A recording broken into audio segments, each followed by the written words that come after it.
Hey, what's going on, everybody? I thought today we would jump in and take a look at Ancient Altar. It's early in the week, and it's generally advised that you do this at the end of the week because you're probably going to make a lot of progress between now and the end of the week when it's going to close. I recorded some footage of me doing it last week, but I just feel like it's going to be too annoying to try to manage the footage and all that. So we're just going to do one run live now, and I'll talk you through my thought process and all that. We'll do normal. I'm pretty sure, I feel like normal is a good place for us to go to demonstrate everything I want to talk about. So the rewards in here are just bonkers, man. Okay, so, and I've actually got some changes, so we can make a few adjustments here. So this area has 3 bosses, okay? You got team 1, team 2, team 3. Each boss has different mechanics. And the way that it works is you are doing what you can in the first 2 rounds to weaken the boss in the 3rd round. So the more HP we take away from this guy, the weaker one of the boss's big skills gets. And if we kill him, that's ideal, right? If we can kill the first 2 bosses, that's ideal. Same thing here. The more damage we do, the more HP bars we take away, the weaker this final boss is going to be. So when I first started this, what I would do is I would throw whatever into team 1 and 2 because I was thinking, I know I can't kill them right now. So I just want to have my strongest setup possible for the boss fight so that the fight can go on as long as I want. But the more that I've played around with it, the better it seems to be to really lean into the mechanics of each round, because it actually has a really big impact on how strong the boss is if you can do a little bit of damage in the first 2 rounds, okay? So up here, the recommended that it gives you, this is pretty safe to follow. In my experience, this has been pretty safe to follow, okay? So we're gonna lean a little bit into it today. Now none of my summoners are built well, and actually what we're gonna do is we're gonna take her out and we're gonna put, I just got my Skewer and Hattie. So we've got another summon hero here, okay? So for the first round, AoE damage dealers. So Crete does AoE damage, right? We've leaned into AoE damage, and then I gave myself a healer because this boss can do a little bit of damage, right? So this round gets a healer. Now I've only got 2 healers, so I have to be careful about where I put them. But based on my testing and my account, I'm better off with a healer in the first round. So first round, I would recommend loading up on AoE champs and give yourself some heals for this first round. The second round, it doesn't feel as tough because if you've got summoners to bring in here, then there's so much more for the boss to deal with. You can sustain quite a bit longer in here, okay? I'm very excited to see Skewer and Hattie. I actually haven't used them a single time. I got them last night, so this will be fun. And then team 3 is single target damage, right? So Taylor, fantastic in here. Bot Mark 2, fantastic in here. Sorietta's great. And then we've got Artis. So kind of like a Disa team, honestly. This team does pretty well in Disa as well. So you could think of the last round as just, you could probably copy paste whatever your Disa team is in here. I use Ravenna in Disa sometimes. I wouldn't bring her in here necessarily. I think she's going to do much more for you in the first round. But that's the thing to think about when you're doing this, when you're putting this together, okay? Is really lean into the recommended, because it does help a lot. And trying to just take your absolute strongest team into the 3rd round, in my experience, hasn't been ideal. Now, for team 2, actually, I had Godier and Pain Rune, but I think not Samadhi. Who am I looking for? This one. Maybe I'll go level up one of these real quick and use a summoning commander. Why don't we do that? Why don't we do that together real quick? I haven't leveled up a summon commander yet. See if we can get a good one. We've got a few to roll too. All right, we'll take them to 5 and see if we get a real. I mean, that's the one, dude. That's the one. And it's pretty solid. Middle row attack, which is great for Skewer and Hattie. Middle row defense, which is good for my Randall, actually. That's a really good commander. Let's lock you up.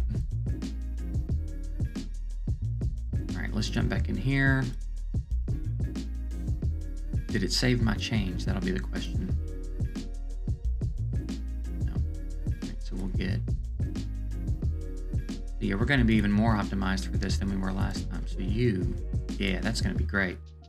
And then I reckon you could still have Pain Rune.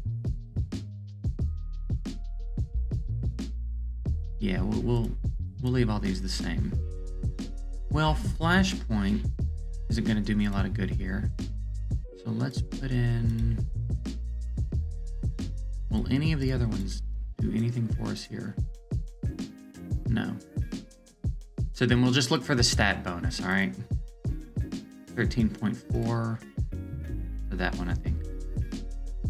Probably gives us the best stat bump. And then here,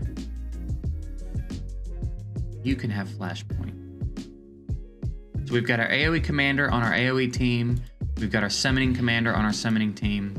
And then we've got Brynhild for, I believe, yeah. So we're set up pretty well now, right? We've leaned into the mechanics. So now we'll jump in and see how the run goes. I'm excited to see Skewer and Hattie in action. There's a pretty big jump in each stage of difficulty here. Last time we one-shotted normal, and I expect us to one-shot normal here, especially since we've made some improvements. But dude, bumping up to the next level. I used my other 4 tickets in the next level and didn't even do half the boss's damage, so it's quite a jump. But normal's pretty doable.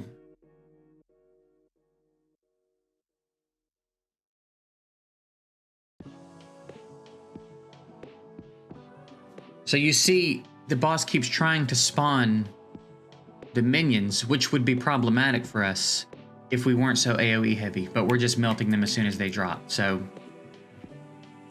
that's why it's important to lean real heavy into the mechanics. Like, my Omar's not really that strong. You don't have to have everybody at Immortal to do well on normal here, okay? I happen to have a few of them at Immortal, but it's not necessary. And then again here, without the big heals, we're fine, but because there's so much more for the boss to deal with, there's so many things getting summoned, and it's a lot going on, so I feel like we can sustain a little bit longer in here. And Hercules is decently built, and he's a good tank, so. Dude, Skewer and Hattie popping off, let's go.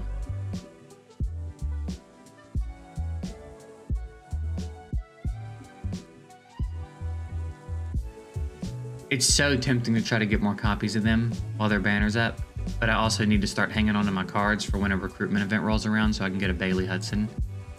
But it's real tempting, dude. So you see it says they've lost a skill. So by killing the first 2 bosses, we took away 2 of the main boss's skills, which is huge, right? That makes such a big difference in the final fight. Whereas if we came in with our strongest team and the boss had its full arsenal, it may not be this easy, you know what I mean? So again, I think the principle here, at least based on my experience, is spread your strong units out based on the mechanics required for each round, instead of just trying to come into the last round and go hard. It seems like it's gone a lot better for me when I respect every round. It seems like team 1 and 2 are minions, whatever. 3rd round's the important round. I think they're all the important round, all right?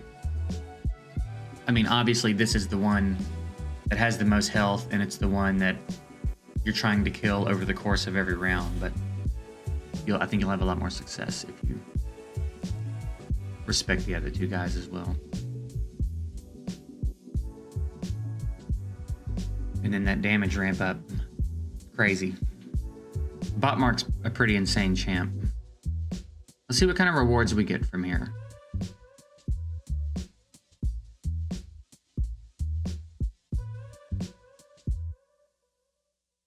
So that's a one-shot on normal. Again, you don't have to have a bunch of champs at Immortal and be as strong as I am on my account, on my main account, to one-shot him on normal. I'm excited to start doing this on my free-to-play account and see how long it takes us to get to a point where we can do this comfortably. I don't think it's going to take super long. it'll be fun to get into on my free to play. All right, so that's it. That's just a quick look at Ancient Altar, how I approached it, my teams. If you've got similar champs and you want to try to duplicate what I did, that's what I do. But I think the most simplified advice I can give you for Altar is respect the mechanics of each round and respect each boss as its own boss. You know what I mean? I think you'll do pretty well in there if you do that. So it's fun. I really like that all the content is so different in this one. That's such a heavy focus on mechanics and team comps and stuff. I'm really having a good time with that. Excited for whatever the next content drop is going to be. I don't know what they haven't announced it as far as I know or anything, but I'm excited. But anyway, that's it. I'm going to get out of here. I just thought we would do a round of Ancient Altar. I've gotten a few questions about it, so maybe seeing me do a round hopefully helps you, gives you a little bit of insight. Maybe you've got some champs you're not using, or you were, overlooking the mechanics. Either way, I just hope it helped. Kind of a hangout video. And that's it. I'm getting out of here. Appreciate y'all. Later.